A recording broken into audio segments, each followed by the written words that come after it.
మా సినిమా చూసి censor team కూడా ఆశ్చర్యపోయింది. ఇలాంటి సినిమాని ఇంతవరకు చూడలేదని మెచ్చుకుందనే డైలాగుల్ని తరచుగా వింటుంటాం. సినిమా తీసిన ప్రతి ఒక్కరూ రిలీజ్కి ముందు చెప్పే మాటే ఇది. మొదట్లో ఈ మాటల్ని సీరియస్గా తీసుకునే వాళ్ళు ప్రేక్షకులు. రాను రాను ఇది కూడా ఓ పబ్లిసిటీ స్టంటే అని అర్థమైపోయింది. దాంతో ఎవరు ఈ మాట చెప్పినా ప్రేక్షకులు మాత్రం లైట్గా తీసుకుంటున్నారు.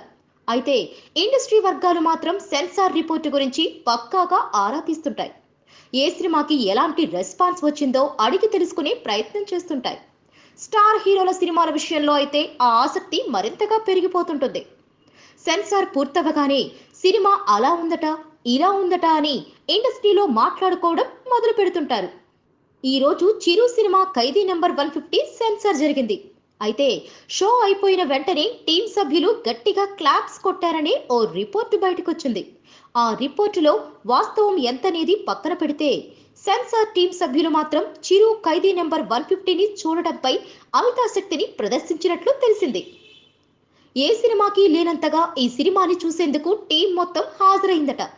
సెన్సార్ బృందంలో మొత్తం 18 మంది ఉంటారు. వాళ్ళంతా కూడా చిరు సినిమాని చూడటం విశేషమని ఫిలిం నగర్లో మాట్లాడుకుంటున్నారు. Please subscribe. Hi, it's me Purna. Please subscribe.